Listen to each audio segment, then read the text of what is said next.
दोस्तों आज की इस वीडियो में हम जानने वाले हैं कि शॉर्टनेस ऑफ ब्रीथिंग जब पेशेंट को होती है तथा सांस लेने में उसको बार बार दिक्कत का सामना करना पड़ता है तथा जब वह लेटता है तब ही सांस फूलता है, चलने पर सांस फूलता है। इसके साथ साथ फीवर का रहना तथा चेस्ट पेन का होना, ऐसे सिम्टम वाली डिसीज को हम क्या कहते हैं जानते हैं इस वीडियो के अंदर। हेलो दोस्तों, मैं डॉक्टर कुशल कुमार देवल होम्यो चैनल पर आपका स्वागत करता हूं। दोस्तों आज हम जानने वाले हैं प्लूरल इफ्यूजन के बारे में। यह क्या होता है, इसके लक्षण क्या होते हैं तथा यह किस कारण होता है तथा होम्योपैथिक ट्रीटमेंट के बारे में।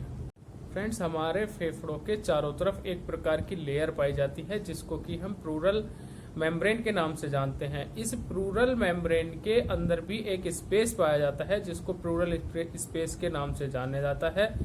इस प्लूरल स्पेस के अंदर ही प्लूरल फ्लूइड पाया जाता है जो कि हमारे फेफड़ों को प्रोटेक्शन का कार्य करता है या फिर कोई भी किसी प्रकार की इंजरी या फिर चोट लगने से हमारे फेफड़ों को बचाता है। दोस्तों, हमारे फेफड़ों के अंदर जो प्लूरल स्पेस होता है उसके अंदर नॉर्मल फ्लूइड के अलावा कुछ ऐसी एबनॉर्मल कंडीशन होती हैं जिसके कारण यह फ्लूइड की मात्रा ज्यादा हो जाती है, यानी कि कुछ ऐसे बैक्टीरियल इन्फेक्शन के कारण या कुछ ऐसी एबनॉर्मलिटीज के कारण या डिसीज के कारण हमारे प्लूरल स्पेस के अंदर पानी का बढ़ जाना, प्लूरल फ्लूइड का बढ़ जाना ही प्लूरल इफ्यूजन कहलाता है।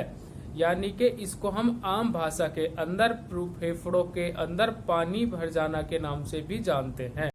दोस्तों, यहाँ पर हम बात करते हैं काउज की, यानी कि ऐसी क्या वजह होती है कि जिसके कारण मरीज को प्लूरल इफ्यूजन जैसी डिसीज से गुजरना पड़ता है। दोस्तों, इसमें कई बार मुख्य कारण जो मुख्य काउज की अगर बात की जाए तो उसमें निमोनिया सामने निकल कर आता है। दोस्तों, ज्यादातर पेशेंटों को निमोनिया के अंदर प्लूरल इफ्यूजन की शिकायत देखने को मिलती है। इसके साथ साथ एक और ऐसी कंडीशन होती है जिसमें प्लूरल इफ्यूजन की शिकायत यानी कि फेफड़ों में पानी भरने की शिकायत देखने को मिलती है, जिसको हम टीबी के नाम से जानते हैं।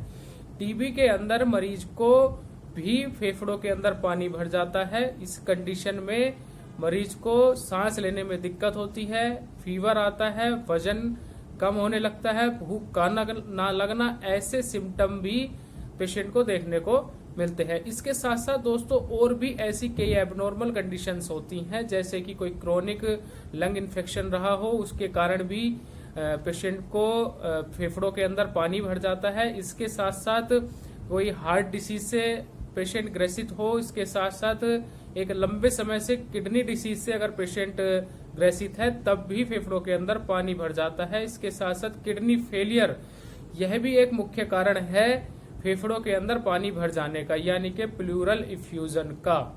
दोस्तों, अब यहाँ पर हम बात करते हैं प्लूरल इफ्यूजन वाले पेशेंट को क्या क्या साइन एंड सिम्टम्स देखने को मिलते हैं। दोस्तों, इसमें मुख्य सिम्टम होता है पेशेंट को चेस्ट पेन का होना। जब पेशेंट बैठा रहता है या लेटे रहने पर भी पेशेंट को चेस्ट पेन का सामना करना पड़ता है। इसके साथ साथ सांस फूलता है। जब पेशेंट थोड़ा सा भी अगर दूरी पर चलता है तब भी पेशेंट को सांस फूलने लगता है। इसके साथ साथ फीवर का आना, कोई बैक्टीरियल इन्फेक्शन या कुछ ऐसा इन्फेक्शन रहता है जिसकी वजह से पेशेंट को फीवर आ रहा होता है। साथ साथ खांसी का होना, पल्स रेट का बढ़ना तथा सांस लेने में दिक्कत का सामना करना, यानी कि पेशेंट को ब्रीथलेसनेस होती है ऐसी कंडीशंस के अंदर, यानी कि प्लूरल इफ्यूजन की कंडीशन के अंदर। दोस्तों, यहाँ पर अब बात आती है कि हमें ऐसा कैसे पता चलेगा कि हमें प्लूरल इफ्यूजन की शिकायत है। दोस्तों, पहले अगर आपको कुछ समय से खांसी या फीवर जैसी या चेस्ट पेन जैसी शिकायत अगर रह रही है तो आपको अपने नजदीकी डॉक्टर से संपर्क करना चाहिए।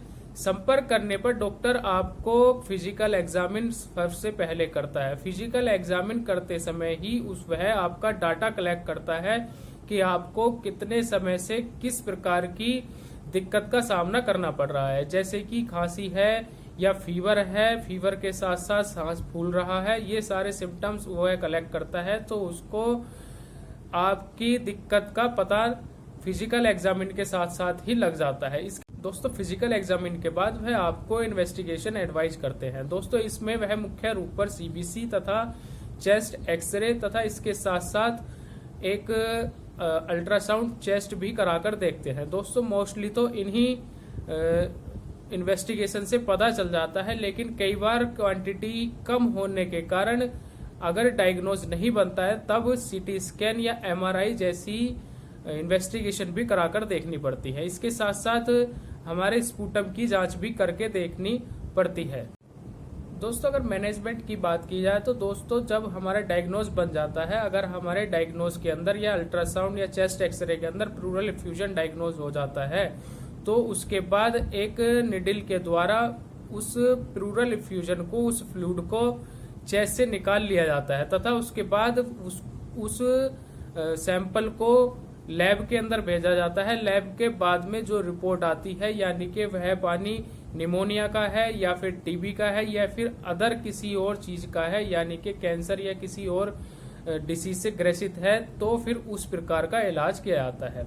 दोस्तों बात करते हैं होम्योपैथिक ट्रीटमेंट की। दोस्तों होम्योपैथी के अंदर कई सारी ऐसी मेडिसिन हैं जिससे कि होम्योपैथी ट्रीटमेंट करती है। दोस्तों होम्योपैथी के अंदर नंबर 1 पर अगर मेडिसिन की बात की जाए तो दोस्तों इसमें ब्रोनिया एल्बा तथा कैंथेरिस तथा आर्सेनिक एल्बम, इस प्रकार की और भी कई सारी मेडिसिन है जो कि पेशेंट की कंडीशन तथा उसके डाटा कलेक्शन के बाद ही, यानी कि टोटलिटी ऑफ सिम्टम और मेडिसिन को रेपेटराइज कर ही दी जाती है। दोस्तों अगर आपको मेरी जानकारी अच्छी लगी हो, मेरी वीडियो अच्छी लगी हो, तो मेरी अगली वीडियो में भी बने रहें तथा चैनल को सब्सक्राइब करें। धन्यवाद।